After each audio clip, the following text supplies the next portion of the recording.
What is up, everybody? You're live with the project. We're back with another report on a very hot button, very topical WWE story, which is few and far in between these days, unfortunately for WWE, but that's what they want to be under. Like when you have all these people trying to cancel Vince McMahon, the man that made wrestling mainstream, the man that made wrestling topical when it was always perceived as goofy, carny nonsense by the public. It took the attitude era, which you would think WWE will try to repattern their most successful time. You know, the era that made them mainstream, that made them a publicly traded company. No, they don't want to do that. Well, Vince McMahon is trying, but it's a lot of pushback.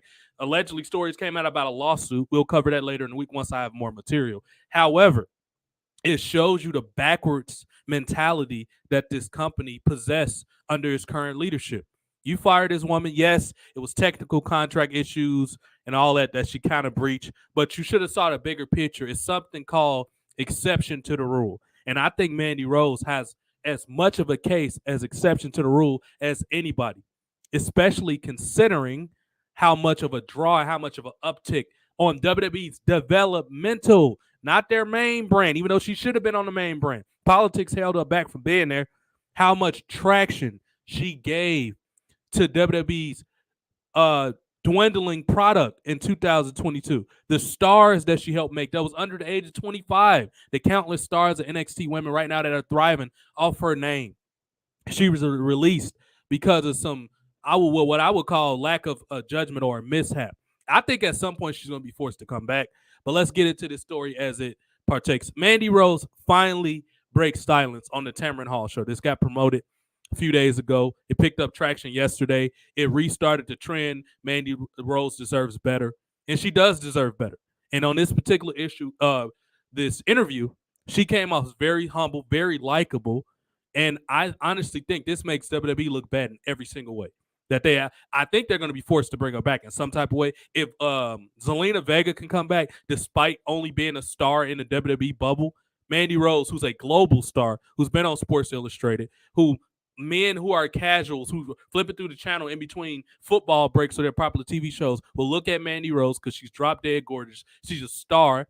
People try to only put her in a box. Oh, she's just a blonde bombshell. No, she isn't. You clearly never heard her talk. On this interview, she came off as very professional, which she went to school for public speaking, so that makes sense. She's in a class with people like The Rock, who also went to school for public speaking. Wrestlers, hint, hint, note, you need public speaking classes because WWE's acting is not, even a Dusty Rhodes is not a Hollywood level, even though he was great. He don't have coaching in Hollywood acting. He only can cheat from a wrestling bubble perspective. And he's done a good job with certain people. He made Bayley work, even though nothing about her suggests that she should have worked. He made Kevin Owens get confidence in his promos. Charlotte, Sasha Banks. Look how much worse NXT has gotten since Dusty Rhodes died in 2015. Triple H only knows how to book wrestling match, which is lazy. It shows he's not the game, even though he thinks he is. The game doesn't make ill-advised decisions like firing your most popular wrestler. I don't care what type of controversy. Usually, most companies take advantage of controversy online. Some of them thumb their nose and like, oh, okay, whatever, just don't like our product. But I understand WWE has a publicly traded company. They have stockholders to respond to, but that should apply across the board. It doesn't look good when Randy Orton can fail 4 drug tests, 5 drug tests, still keep his job. Matt Riddle, even though I really like him, if he's got cocaine problems and domestic violence problems that keep him in the mainstream, there's no way you could justify keeping him and firing Mandy Rose. Same goes for Jimmy Uso. It's not a good look. If y'all gonna talk this corporate stuff, it has to apply across the board. And I think WWE totally mishandled the situation with Mandy Rose.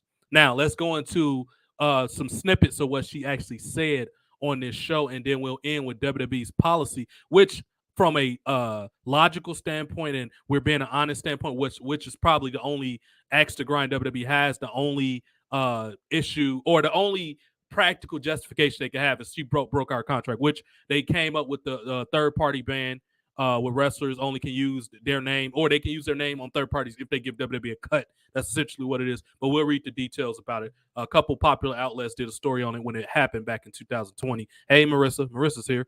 Shelton Benjamin, congratulations, Shelton Benjamin making 20 years in WWE. That's neither here nor there. Let's look at some of these snippets of what happened with the Mandy Rose. It's courtesy of WrestleZone.com, Matt Black, so get them their credit. Shout out to them. I'm sure other people did it, but it's too opinion-y. I just want the facts and information. So WrestleZone.com has a very concise breakdown of what Mandy Rose said on the Tamron Hall Show. So Mandy Rose has opened up on her shocking WWE release, which took place last month, December 14th, after content from her fan time page leaked online. Former WWE star Mandy Rose was a guest on Tamron Hall Show to discuss a wide variety of subjects, which asked if WWE released her due to the content on her fan time page. Rose admitted that she was never told that, but there is some confidentiality included in her release. So WWE made her sign something. So obviously something was sketchy. It was, okay, yeah, we had to do this, but we don't want to get flack from the internet. That's what this sounds like for me. We don't want to get flack from the media and the publishers.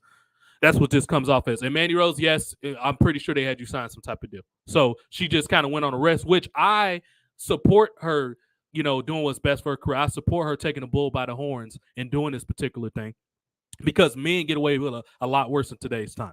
I'm really balanced, even though I dislike people abusing the whole I'm a woman and all that type of stuff, and bringing down good people because they know they can get away with it because we live in a very sensitive time. I disagree with that. However, when a woman's right, I will say it. In this particular case, Mandy Rose got done wrong.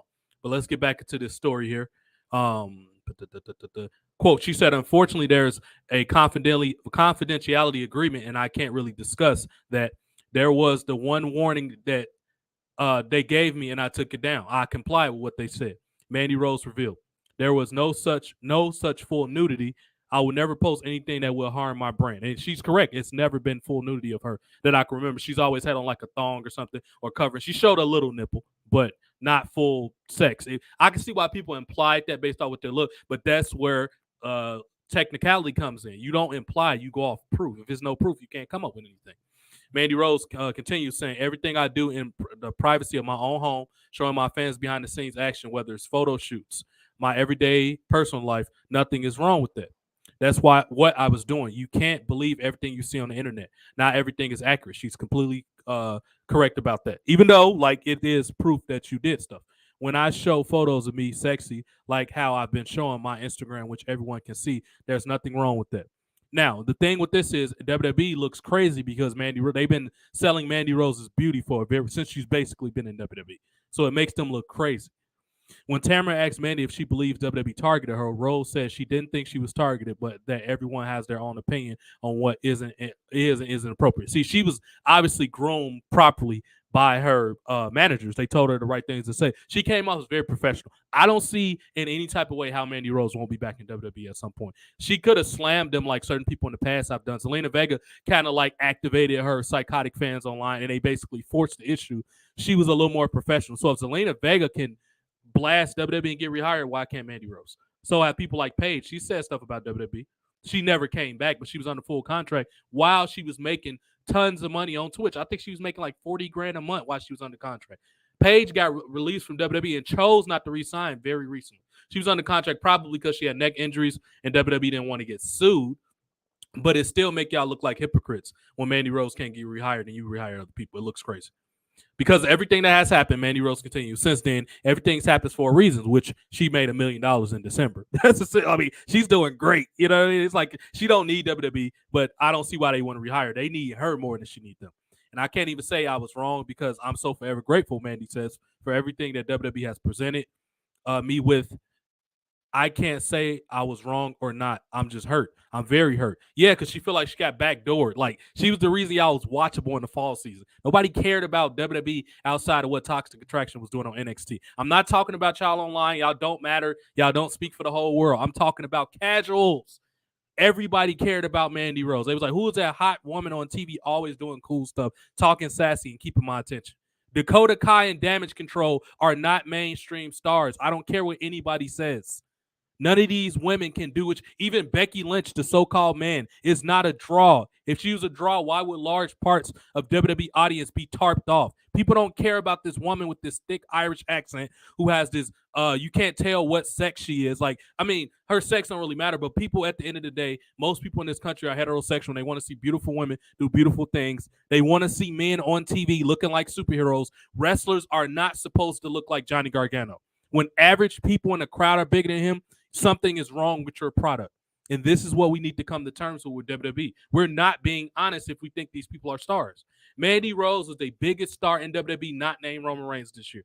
There's no arguing that. And they were idiotic enough to put her on NXT. Becky Lynch numbers are manufactured. I've checked. People can say whatever they want. She is not as big as a draw as you think she is. The Rock's people from NBC help her get all her TV gigs. I have proof of it. Stop lying and actually do y'all research. Mandy Rose is when have Becky Lynch ever been on Sports Illustrated? Y'all can get me emotional and mad all you want. We're talking facts here. She was the biggest draw that company had in 2022 that was any female. You can manufacture, you can make an argument for Ronda Rousey too, but you can manufacture whatever numbers you want. The 4 horsewomen are not draws. People just like them. They're not a draw. You can't do anything with them. No heterosexual man ever say, "Oh, I really like them." Nobody. Maybe Sasha Banks. Maybe. But that's about it. She's not even doing much in Japan. She's seen by less people now. She was asked questions by that press conference. Even the Japanese audience didn't even ask her anything. It was crickets in the room. That's further proof nobody cares about this. Anyway, I'm going to get off emotional. I'm going to get back to these facts here. I was disappointed more than anything, Mandy continues, because of everything I put into the business. But just the last year and a half, I was a champion for 413 days. How many people did that successfully? I unified the 2 titles. I was the 3rd longest reigning NXT Women's Champion. She should have been the longest. I also created this must-see faction. She's talking about Gigi Dolan and JC Jane, which JC was a jobber before she got with Mandy Rose. And I'm not trying to be disrespectful. She literally, it shows the star power, how Mandy Rose rubs off on these people. This girl was arguably probably the best mic worker of the 3 of them. Mandy was good, but JC Jane, for a rookie, she was damn good. Damn good. I also created this must-see faction. She said that I got to see so many women develop their characters, and they're younger than me, which she did. People like, what's this girl name? Zoe Starks would have been a nobody until she worked with Mandy Rose. Who's the other girl? Cora Jade became better working with Mandy Rose. People like Raquel Gonzalez, who nobody really cared about. She made so many stars. Becky Lynch hasn't made stars. She's buried people. Sasha Banks has hurt people. Come on, man. We have to look at facts for what it is, and people need to stop being emotional and look at numbers. Quote, to me, that was so important because it was so rewarding, Mandy says. Losing the title was obviously a gut punch. I was so disappointed. At the end of the day, my purpose was gone. That's why I felt lost and confused because of all of the hard work. She basically felt like she got pimped, which you can argue that Vince pimps all his wrestlers. Like, Mandy is no exception to what Vince has done to bigger stars, Ultimate Warrior, Hogan. Like, Scott Hall said it best on an interview. He said, working for WWE, you're like a streetwalker. You're as good as your last trick. That's the analogy that he gave that Vince, how he treats his wrestler. What have you done for me lately? That's the mentality that Vince McMahon says. Mandy Rose did not rule out a future return to WWE, citing the tried and true line of never say never, but did admit that a conversation would have to take place if the company wanted her to get rid of her fan time account in order to return. Which, speaking of which, Chelsea Green is allegedly under contract with WWE, and she's recently allegedly shut down her OnlyFans account, where she has some great content. Go check out Chelsea. I like Chelsea Green, too. The more beautiful women, the better in WWE. I tweeted about this. I wish more people knew who she was, and I would do a story on her, but unfortunately, a lot of people just don't know who Chelsea Green is. But big ups to, more beautiful women, the better. So Chelsea, it looks like she's on her way back, so I'm looking forward to that. Now, let's get into the WWE side of the legal part, or how they can, justify getting rid of it. Okay, so WWE issues statements on banning superstars third party from contract. This is courtesy of Joseph Zucker. And this was September 5th, 2020. And this is from Bleacher Report. WWE officially addressed rumors it was prohibiting its talent from pursuing third-party endorsements or using services such as Twitch or Cameo. Pro Wrestling Sheet's Ryan Satin provided a statement from the company on Twitter. Quote, much like Disney and Warner Brothers, WWE creates, promotes, and invests in intellectual property, i.e. the stage names of performers like The Fiend, Bray Wyatt, Roman Reigns, Big E, and Strowman, just to name a few.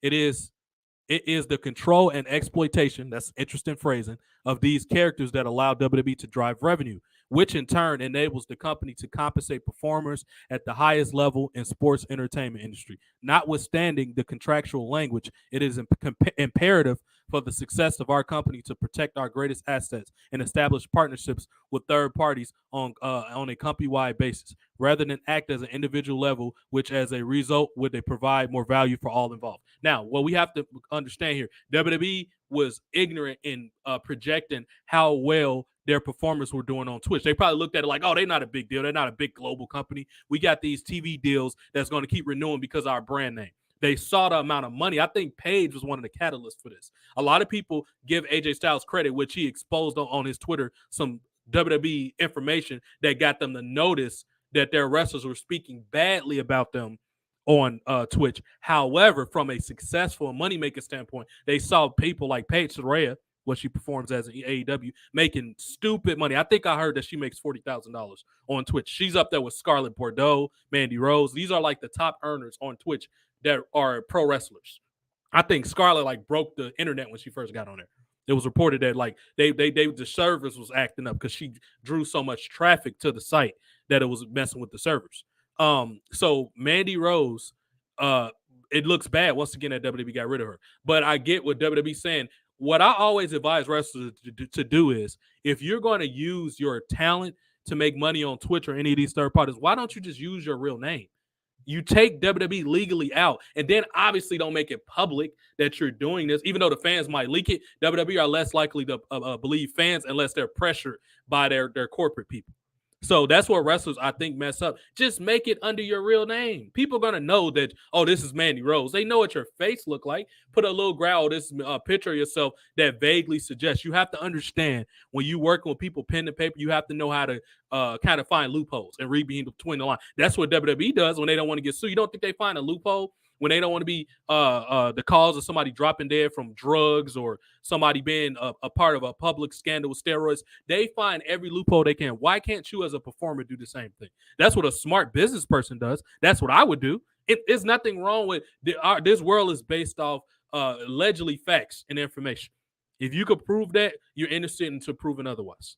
That's how you have to look at the thing. And I think that's what Mandy Rose unfortunately made a misstep with this. And, I think ultimately they're going to have to resign her because of the times we live in. And I support her. She needs to come back. If WWE's not crazy, they'll bring her back.